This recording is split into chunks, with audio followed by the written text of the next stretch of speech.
प्रिय विद्यार्थियों, हम द्विवेदी काल की विशेषताओं का अध्ययन कर रहे हैं। पिछले कई वीडियोस में हम उन्हीं की विशेषताओं के ऊपर चर्चा करते हुए आगे बढ़ रहे हैं। पिछले वीडियो में हमने द्विवेदी युगीन प्रकृति चित्रण का विस्तार से विवरण सुना। आज हम उनकी अगली विशेषता हैं जो उस काल में जिस तरह का साहित्य रचा गया उसके अंतर्गत अंग्रेजी कविताओं के अनुवाद की प्रचुरता रही। द्विवेदी कालीन विशेषता जो थी उनमें हम इस विशेषता को समाविष्ट कर सकते हैं कि द्विवेदी युग की कविता की 7वीं विशेष प्रवृत्ति अंग्रेजी कविताओं के अनुवाद की प्रचुरता है। द्विवेदी युग में सरस्वती में अंग्रेजी कविताओं के अनुवाद छपा करते थे। आचार्य महावीर प्रसाद द्विवेदी ने इस प्रवृत्ति को प्रोत्साहन दिया और अंग्रेजी की प्रसिद्ध कविताओं के अनुवाद किए। श्रीधर पाठक ने गोल्डस्मिथ के हर्मिट का एकांतवासी योगी, ट्रेवलर का श्रांत पथिक और डेजर्टेड विलेज का उजड़ ग्राम में पद्यानुवाद किया। डॉक्टर रविंद्र सहाय वर्मा ने अपनी पुस्तक हिंदी काव्य पर आंग्ल प्रभाव में द्विवेदी युग की इस प्रवृत्ति का बड़ा सुंदर विवेचन किया। वे लिखते हैं, द्विवेदी युग के हिंदी काव्य में अंग्रेजी कविताओं के अनुवाद विशिष्ट स्थान रखते हैं।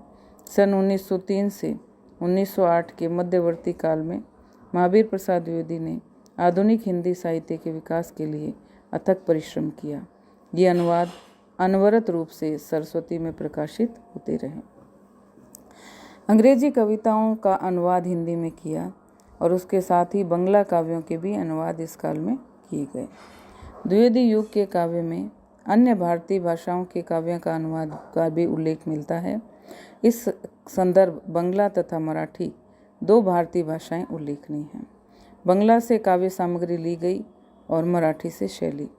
मैथिली शरण गुप्त ने माइकेल मधुसूदन दत्त के 2 काव्य मेघनाथ वध और वीरांगना का तथा नवीन चंद्र सेन के पलासीर युद्ध का बड़ा सरस अनुवाद किया है। इस युग के कुछ कवियों जैसे सियाराम शरण गुप्त, मुकुटधर पांडे इत्यादि पर टैगोर की गीतांजलि तथा रहस्यात्मक कविताओं का प्रभाव भी दृष्टिगोचर होता है। इसके अलावा अगली विशेषता इस काल की जो हम देखते हैं वो है नवीन एवं सामान्य लोक जीवन के जो विषय हैं वो काव्य के अंतर्गत लिए गए।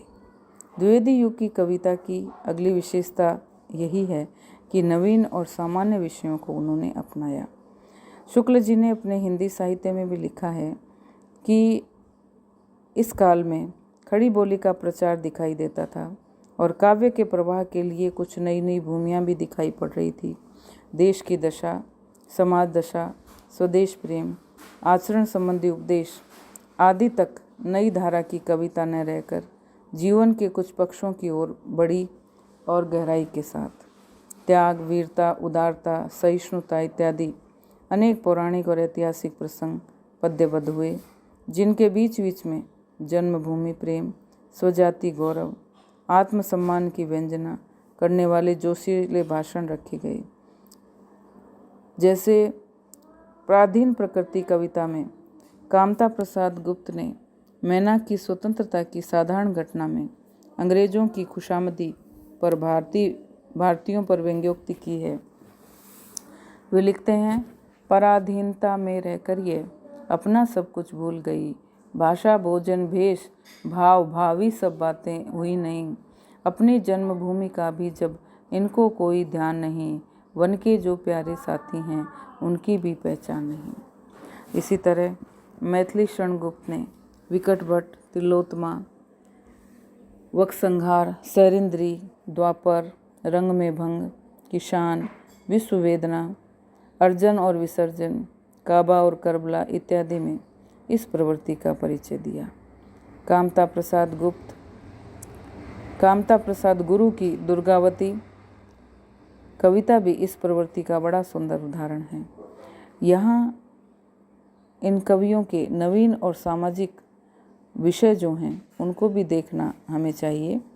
जैसे गोपाल शरण सिंह की उलाना कविता, मौत का डंका, गोपाल शरण सिंह की हृदय की वेदना, मैथिली शरण गुप्त की संबंध और हरिओद की भोर का उठना इत्यादि कविताएं भी नवीन और लोक जीवन के सामान्य विषयों के निरूपण की कविताएं हैं।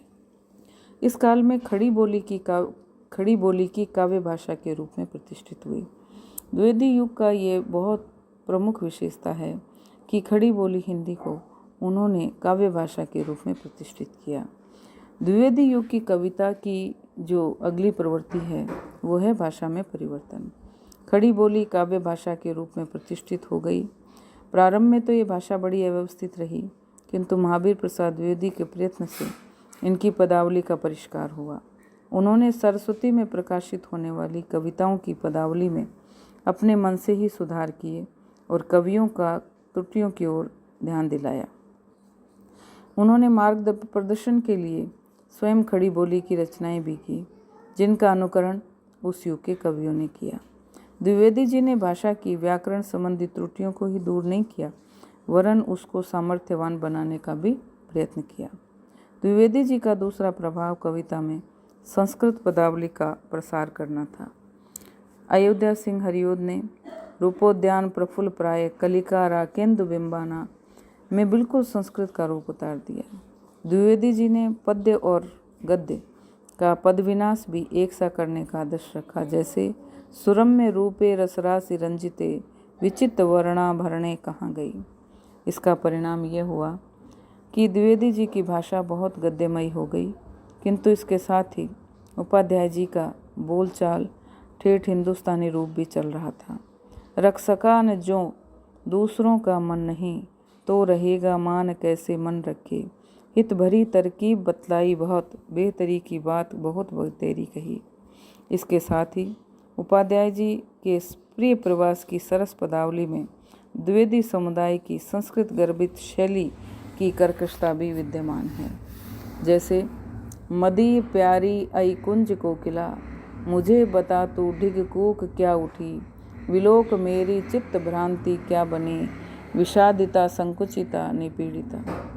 यह तो थोड़ी सी खड़ी बोली की चर्चा है। द्विवेदी युग में ब्रज भाषा का भी काव्य रचना में प्रयोग हुआ, जैसे भगवान दीन जी की ये कविता, सुनि मुनि कौशिक ते साप को हवाल सब, बाड़ी चित्त करुणा की अजब ढंग उमंग है। जगन्नाथ प्रसाद रत्नाकर जितने भारतेंदु युग से संबंधित हैं, उतने ही द्विवेदी युग का ऐश्वर्य बढ़ाने वाले हैं।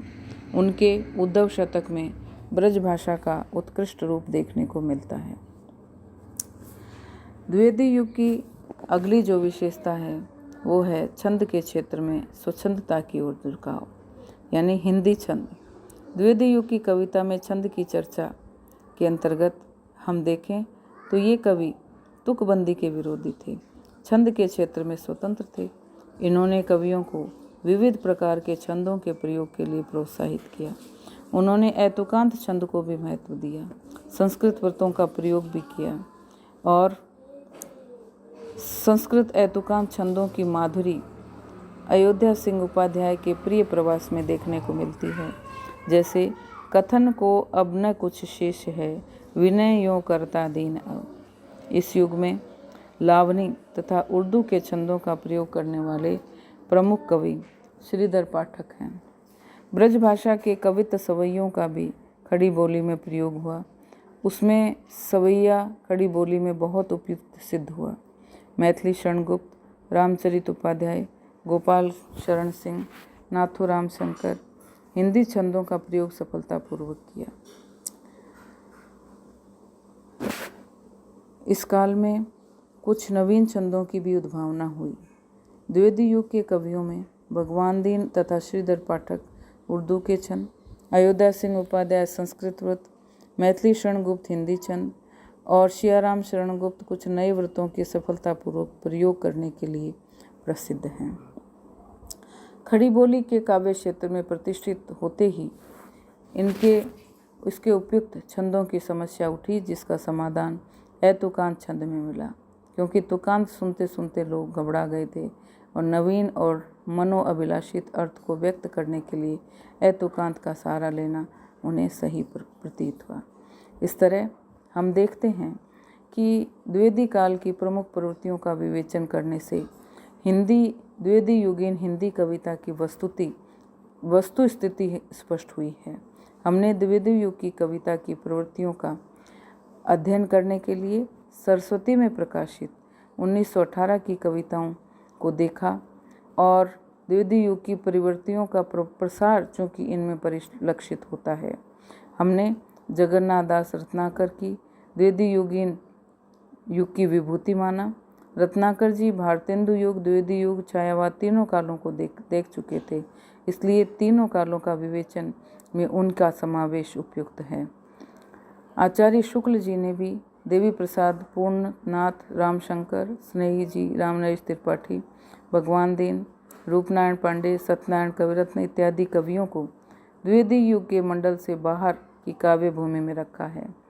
और इस प्रकार यही है कि ये सारे कवि उस युग की विभूति हैं। यद्यपि इन पर आचार्य द्विवेदी का विशेष प्रभाव नहीं है, परंतु उस युग की जो कविता प्रवृत्तियां हैं उनका विवेचन करने में इन लोगों की रचनाओं का आश्रय लेना जरूरी हो जाता है, क्योंकि इनकी कविताओं में द्विवेदी युग की जो प्रमुख प्रवृत्तियां हैं, जो प्रमुख विशेषताएं हैं, उन सब का स्वरूप, उन सब का प्रभाव और इनका वर्णन इनकी कविताओं में देखने को मिलता है। इस प्रकार आज के इस व्याख्यान में द्विवेदी युग संपूर्ण हुआ। अब हम आगे छायावाद युग की चर्चा अगले वीडियोज़ में करेंगे। तब तक के लिए धन्यवाद।